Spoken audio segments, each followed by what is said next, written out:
Thank you for staying with us. Abimbola did mention earlier that INEC and credible 2027 elections is a conversation on the show this morning. We all remember that the 2023 elections was mad with different kind of controversies, and people complained that the election was not really credible, especially those in the opposition political parties. Now that we are looking ahead for 2027 general elections, what are those things that INEC should do better to make our elections more credible in the country? We have here with us Tosin Akande. Tosin is a lawyer and a media executive. It's our pleasure to have you. Always. All right. Without yesterday, we cannot talk about today. For the 2023 general elections, what were the lapses that you observed on the part of INEC that made those in the opposition to doubt the credibility of the 2023 elections? Let's start from there before we now talk about what the INEC can do, or the electoral body rather, to make the 2027 elections better than what we had in 2023. Well, thank you for having me, as always. One of my natural reactions to your observation, your question, is that you have to pardon me. You know, I wasn't among the election observers. Okay. All right. So I will speak as a private Nigerian. Or as a lawyer. If I would speak as a lawyer, then I would probably have insisted of all the facts, but I don't have all the facts. Okay. I wasn't at any other place other than here in Lagos. Or where you voted. What were your observations? It's all right. It's all right. I remember very well that there were a few dusts on tribal skirmishes that were raised, you know, by a few residents of my area where I live. I live somewhere in K2 Lagos, and you know, some people were like, we are being marginalized because we are Igbos, and I said, no, nothing like that. I personally intervened in that situation, and it all went well. And funny enough, the Labour Party were declared winners in my area where I live in K2. So to some extent, it gives some credibility to INEC. Right, so, I mean, based on the facts that, like you said, you were not an election observer, other than your polling unit, you really did not monitor anywhere else. But from conversations around, from permutations around, from what you saw from other states across the Federation, for you as a concerned Nigerian, what are some of those things that you like, or that you that were germane, that people spoke about, and that you would like for INEC to work on ahead of the 2027 election? For me, in that regard, it's basically about voters' education. Okay. We used to have this opinion of ourselves that we've seen it all in terms of democracy, but we are nowhere yet. Right. Yes, so voters' education on the part of INEC, more of voters' education on the part of the political parties themselves, because the question is, when was the last time, for example, any of the top-notch parties organized a seminar or a lecture?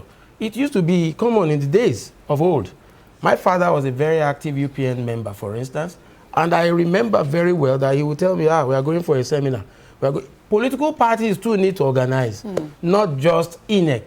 That's just my take on it. Okay, people also complained, like Abimbola pointed out earlier, that there were lapses here and there, late arrival of materials, especially in the riverine areas. That's true. What did you observe during the 2023 elections, and what should INEC do better this time around? Now, that's one area where INEC really needs to be stressed. They need to be, this fact must be emphasized to them, because that problem of late arrival of election material seems to become perennial. It's like we can't arrest it, and we should be able to arrest it. So in that regards, yes, INEC needs to do a lot.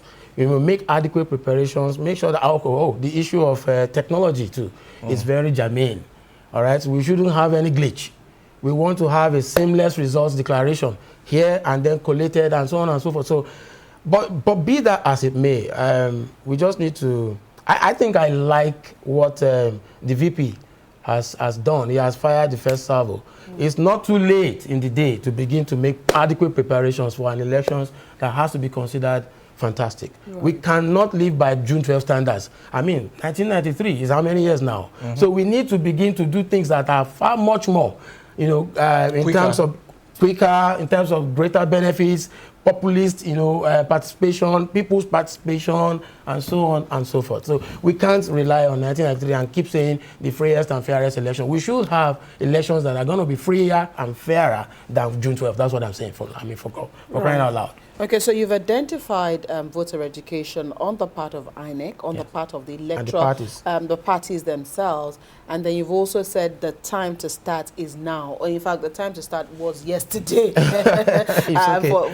for the lack of something better. And so, if we've identified those as very crucial, let's also see, did INEC do anything fantastic, in your own opinion, during the 2023 elections that they should sustain, so that it's not all about pointing out their loopholes and not saying, well, in an aspect they did well and I think they should sustain that. Now again, this is your personal opinion, using the yardstick of your polling unit. Yes. Did they do anything that you appreciated and you wish that they could sustain that, or that should be the bar by which they should, build on and not retrogress? No, it shouldn't be the bar. Okay, right. They can do better. They can do better. But I said earlier, and that's one thing no one can take away from me. In journalism, for instance, don't forget I used to be on your divide before I became a lawyer. All right, in journalism, there's this top-notch quote. It says, comments are free, but facts are sacred. Sacred. All right. Now, I saw this one. I was in K2 and I saw it. In my opinion, I mean, for an opposition party, so to say, in Lagos State, to have been not just in my polling unit, elsewhere in K2, and part of course we know the results in Lagos State didn't even favor the ruling party right now. So that's a good one. We want to encourage them. Take it further up. Let us hear that Tosin Akonde lost elections, probably even in his bedroom. That's what we want to achieve. We want everything to be on autopilot, auto drive. Do you understand? And it's not difficult. It's not rocket science. We can achieve it. Okay. In as much as we are going to be, the elections will reflect the people's will. I have a friend, Oloko. He made a statement. This was sometime in 1999, and it's been profound. He had an election, he lost. And he came out and said to me, Tosin, the people have spoken. I respect the will of the people. That's what our political class should begin to encourage. The will of the people at every point in time must be sacrosanct. Right. Okay. As much as we are putting pressure on the Independent National Electoral Commission to do the needful and make our elections more credible, what should be the role of political parties and the people themselves, who are the major who are pivotal rather to democracy? What should be the role of the people? What should be the role of political parties to complement the effort of INEC? Well, in complementing INEC's duties, statutory, constitutional at that, first and foremost, we need a lot of truth-telling to ourselves. More importantly, the political parties need to understand that I was at the National Assembly a few years back, and somebody told me that, Tosin, you are a lawyer. And I said, with all humility, yes. He said, you see, you lawyers, you might be interested in political, trickery, but you are not as good in it as we politicians are. I was dazed. So the political class, too, have come to a particular point where they know themselves that they are a problem. And unfortunately, in the issue of politics, morality has no place. I'm sure you know that. Or do we need to have a lecture on that again? Morality has got no place in politics. So, except it will take, we need, there's a difference between the politician and an elder statesman. I always say it everywhere. The elder statesman is the one that considers morality issues. The real politicians, they don't. Even in other climes, not just in Africa, please. I can be quoted anywhere. Even in other climes. That's why they tell you that diplomats are glorified liars. All sorts quotes, they are bound everywhere. So we need to tell ourselves the truth, the people. For example, when it's time for elections, you know very well they will bring packages of rice. You know very well they will do that. But for how long? Can't the people say no? That's the problem. That's why I'm saying that, unfortunately, in issue of politics, morality takes a backseat. But until we're all able to galvanize ourselves. So both the politicians and the people now, they're both corrupt. Seriously corrupt. So how then do we get out of that situation? It's a very serious situation we have on our hands. So, I mean, we will still need to talk about the people, the political parties, and how we all can get involved. But let's also quickly look at one of the other issues that took center stage during the 2023 elections, the BVAS and the IREV. And we know that, of course, the IREV caused also a lot of issues where, it was said, well, we said we would upload on the portal, but we did not say we'll upload on the portal immediately. But for you and for the credibility that you talked about earlier on, that this is most important when it comes to electioneering issues, what should INEC sustain here with the issues of the IREV, and how authentic should the voters and INEC also take whatever has been uploaded onto the INEC portal or the IREV portal at the end of every result? So for you, what would you wish INEC would do here going forward? Upload immediately, or upload after all elections have been collated? Or what again should be, we're talking about reforms as well, what would you also suggest that the reforms or the standard should be when it comes to the use of technology during our election process? I was going to say that there's no one size fit all? Exactly. You see, sometimes you make projections, and then sometimes fate intervenes. If we have to rely wholly on the technology, what if it fails us? Because it can happen.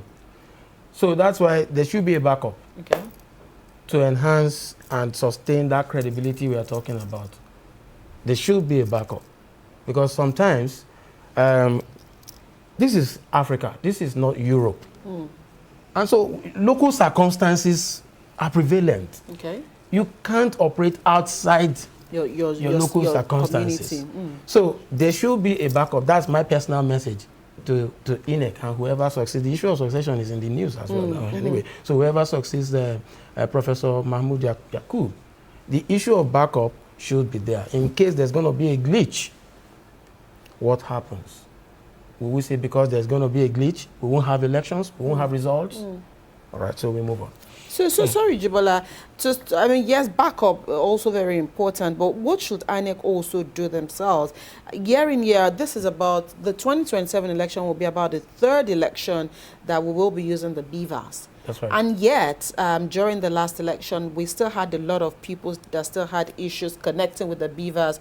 The BVAS wasn't taking their thumbs, their thumbprints, their pictures, where, their faces were not recognized. And yes, there should be backup, but should there still be an issue in today where technology is, even though we're not in Europe? Because I know you're already looking at me like, okay, what exactly is she saying? You can get it already, because this is Africa. It is. This is Africa. Is that a subtle way of finding a comfort zone of not getting better No. I won't agree with that. Okay. I'll just wish that we tread cautiously in this area, because when you have a problem as Herculean as technology is to the average African or the average Nigerian, you just have to tread softly and still go back to the old ways of doing things, painfully, regrettably sometimes, go back to the old ways of doing things, but old but effective. Yeah. Old but effective. If it's not going to fail you, if the old way is going to capture your face very well, why not just use it? Right, so, okay, all right, don't worry. I will stretch it. I was going to stretch it, but never mind. I won't stretch it, so it's fine. Jibola, that's okay, so let's talk about the electoral reforms of 2022 and how it assisted in improving the process of our elections. Is there any particular section of this reform that might need some amendments, especially now that we are trying to amend the 1999 Constitution to make things better in 2027? Well, let me start from the 1999 Constitution you just mentioned. Some of us have always expressed views that constitutional amendments should not be tied to a particular time. It's an ongoing thing. Okay, so it shouldn't. I see in the news that the National Assembly has declared open constitutional amendment. It should be an ongoing thing. People should be able to write to the honorable Assembly. members of the Senate and say, why not initiate this? You know, and so we have some semblance of sanity. Okay, so talking about the electoral reforms, it's not enough. As they say, it's not yet Uhuru. We will continue to work out more and more reforms. There are other issues, you know, that concern for me the average Nigerian in the polity. Like what? For example, the cost of living. All right, so it's still directly or indirectly tied to how far we can get, because you can't talk about elections without talking about good governance. And these are issues that are for people like us that are very, very germane. If you have all the technology, like Abimbola, my sister, was angling for, and people are still largely not hungry. I wanted to be careful. I didn't want to say hungry. You just took the ones out of the mouth. Yeah. Okay, so these for me are serious issues. The reforms will always be there, you know, we'll always get it right by the grace of God, by the grace of our Creator. But the polity, the orientation, the average Nigerian are what occupies my direct heart interest. All right? If you speak all the English, I'm trying to reduce, let's reduce it to brass tacks now. If you speak all the English and these people are still feeling the need that, look, I'm not satisfied. The price of petrol is still going higher. Housing. All these things are tied to elections. We need to educate Nigerians that look for someone who is indeed going to deliver us. How do we do it? We can't go to heaven and look for a president, do we? Yeah, we have to pick amongst us. And so these are issues that are germane for people like us. Right, and what you've mentioned now, since it's about the people, that will also bring me to voter apathy, which is also one of the issues that INEC has also always, you know, spoken about, asking that, you know, we have our officials out there, don't just leave them there without you, the electorate, coming out to vote or to, you know, exercise your civic duties. So you've talked about voter education, which should be continuous. And so for voter education, the political parties have a role to play, INEC has a role to play, community leaders have a role to play. But then it also looks like there's a gradual mistrust by the people for INEC and the workabilities of INEC. So if we're talking about voter apathy, talk about trust in INEC, what then, how do we close the gap? Do we leave this solely for INEC, or would it also be the role? I know the media, I know you say that the media is also responsible here. But again, how do we ensure that we close that gap? Now, I mean, it's almost the end of 2025, and we know that once 2026 comes in, there will be, you know, a lot of politics in the society. So how do we, again, bring these trust issues? If you do not trust in a process, you cannot participate in it. You cannot argue. If you do not trust INEC to give Nigeria a credible election in 2027, there also could be the possibility that more people will boycott the elections. Where do we go from here? Well, it's a system issue, it's a system error, not just with respect to our democracy issues or democratic things alone. Everything about our country, we need, that's why people like us sent messages to President Bola Tinubu that please do your best, do us a favor, say no to flatteries. If it's possible, come and feel the heat. Come and feel, he's a Lagos man, and I know he's also a very down-to-earth politician. You know, but then sometimes he gets surrounded by people who keep saying, oh, you are the best, no one but you. Meanwhile, it's all a ruse. The situation with Nigeria, the electorate now, is such that you will hear, Bimbo, you know these things now. People will tell us, oh, go permit me. Oh, Dibo, oh, Sebe. You know, it's an issue that has eaten deep. And owing to government failings over the years, Right. it's not just about this particular one. I always say it to people. Over the years, the Nigerian leadership has always failed us. Right. So it behoves on an elder statesman. You know, I expect the president to not just give us official broadcast on Independence Day alone. Once in a while, come give a State of the Nation address. It's not done it in a long time. He only comes and says on special occasions. No. Once in a while, just come talk about those things. For example, they are not taking public transport. They are not. Sometimes we are forced to take public transport. You will see all sorts of shenanigans amongst our people, things that are not worthy of mentioning, that some of our people do even to ourselves. We need a leadership that is compassionate, that will arouse the emotions of Nigerians. I'm sure you are getting my Do we vibes. actually need the president to do that? Or, I mean, aren't leaders also around who also It starts can with do him, Bimbo. that? It starts with... It starts right from the top. They say the fish that gets spoiled does so from the head. It starts with him. Look, if Ashiwaju comes in here, for instance, and begins to talk to arouse Nigerians, emotions will be gathered. People will begin. We need a leader that will steer us. That's the word. That will steer us onto greatness. It's not that Nigerians are not great. We are great. Individually, we are great. But as a nation, corporately speaking, we haven't achieved that greatness. Okay, my question is similar to what Abimbola asked earlier. Right. He just mentioned to us now that government year in, year out, they kept failing the people. They failed. The people themselves, do they actually know what they want? Do they value their votes? If I've been repeating a particular habit with you for a while, at some point you're not going to tolerate me again. So if governors, local government chairmen have been failing the people, why are they not using their vote to speak and speak correctly? That is where voters instead of collecting rice. That's where voters' education is rife. When we begin to tell ourselves, when INEC begins to organize it ceaselessly, political class too, the parties, begins to organize and tell them your vote is your right. Your vote, because without your vote, you won't be able to effect the kind of change you want. Because the Constitution frowns at a violent change. You know what I mean by that. No coups anymore. No coups anymore. We frown at that. It's an aberration. All right. So, but this is the kind of change that electoral changes. This person is not doing well. Vote him out. It's that simple. Vote him out. No sentiments.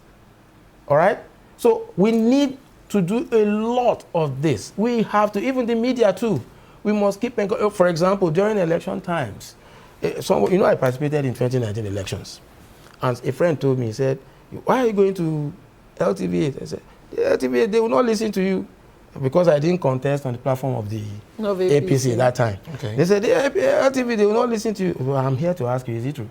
Because the broadcast law says that all media houses must be fair to all contestants, opposition or otherwise. All right, so some of these things are ingrained in our psyche.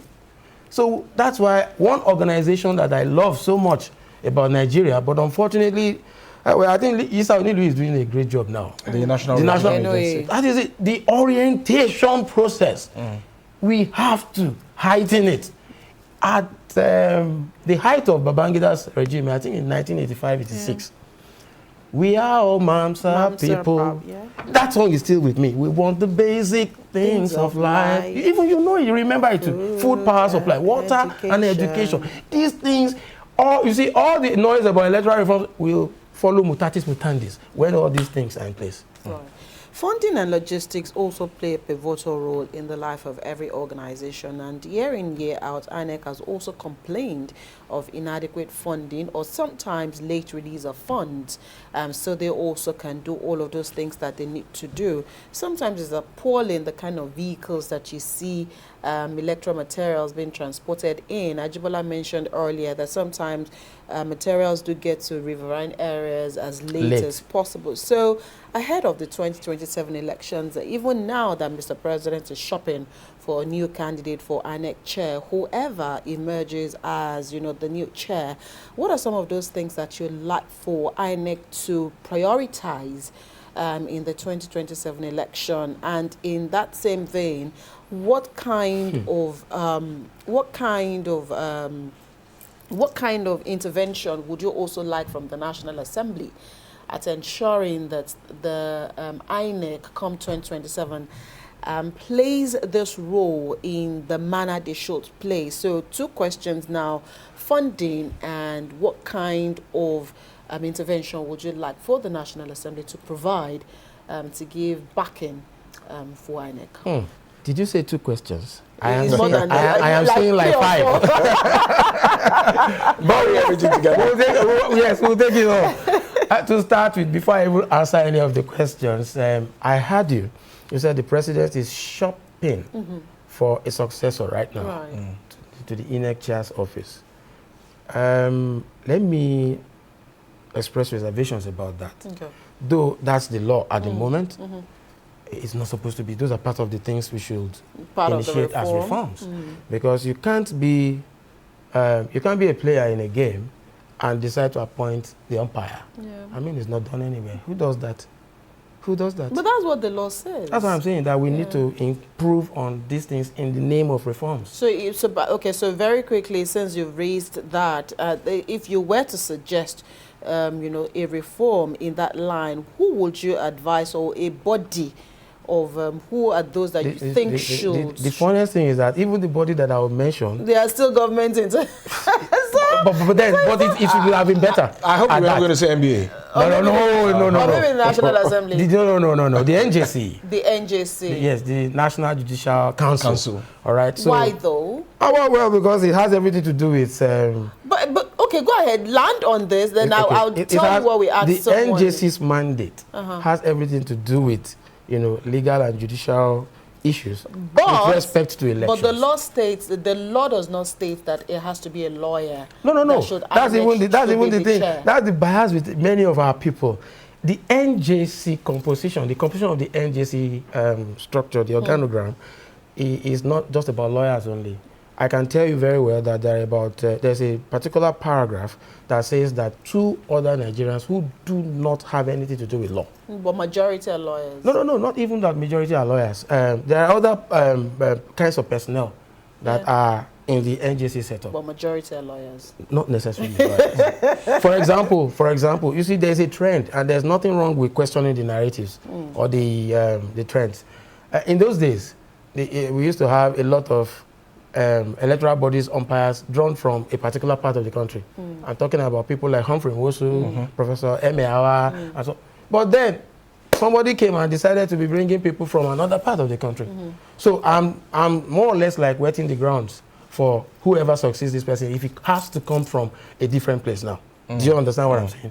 Then we had Yakub Mahmoud, we had Asahiru Jega. All these people are from a particular part of the country. So if another kind of person is coming in, I mean, we are okay with it. Okay. But Coco, let me use street language, street parlance. Coco is that you also talked about the issue of funding. Bimbo, no, INEC cannot come and tell us that they are poorly funded. Maybe I should put it this way: funds not released as at when due. Okay, but then that would be the fault of the executive. Why wouldn't they release funds as and when due? Yeah. They must. And those are part of the things that people like us should continue to join in the conversation, to hammer to them. You must release funds as and when due. Okay, so National Assembly intervention? It's lawmaking, basically. National Assembly, 3 functions, basically: lawmaking, oversight functions, and the third one I'm trying to remember. The viewers can remind me later. But then the core of their work is lawmaking. So they should continue to support electoral reforms towards having a free and fair election. I still say that since 1993, we have the onus to do well for ourselves, to say we've done far better elections in terms of freeness and fairness. Okay. In doing well for ourselves and, of course, making our elections more credible, what kind of support should the security agents also give to INEC? Because they are also very, very important when it comes to elections. And sometimes they have also been found wanting in 1 or 2 cases. Overzealous, some of them. They get overzealous. So the kind of support that Nigerians want is that they give us the normal protection during electioneering times, forestall violence, and with reasonable force if necessary, if need be. So not that you just fire canisters and tear gas on people. The last time I faced tear gas was in 1996 when we gathered to go and protest against Abacha. So some of us have seen, we've seen a lot. We've seen a lot. So you think they should be more professional? They should be more professional. No, use force, but within reasonably. Use force reasonably, and show more protection. They should be cautious. I mean, a policeman will stop you in the U.S. You will be dreaming that they should stop you. Hello, sir. Hello, sir. Escort you to jail. Hello, politely. Escort you to jail.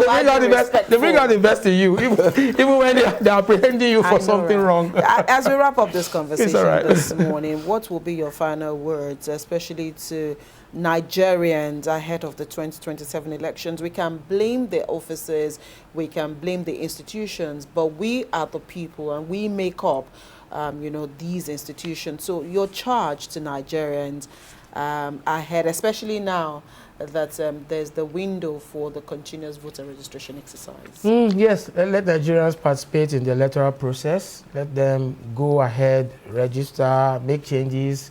I accompanied a friend recently to go and try and register for the card, the PVC and so on and so forth. So they should, you have, it's your right, inalienable, participate in the electoral process to determine who your next leader will be. It's your right. So let us go out there and do the registration and come out en masse and vote out bad governance. If you think it is bad, vote it out. If you think it is good, let's sustain it.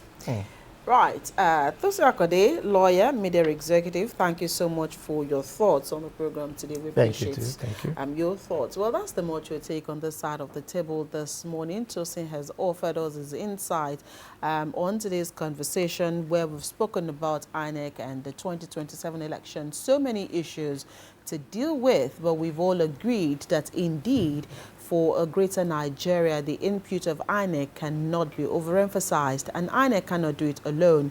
You and I also need to play our part at ensuring that Nigeria gets that desired democracy that she's yearning for. We'll take a quick break. When the conversation returns, Joy will be here with her Lagos conversation.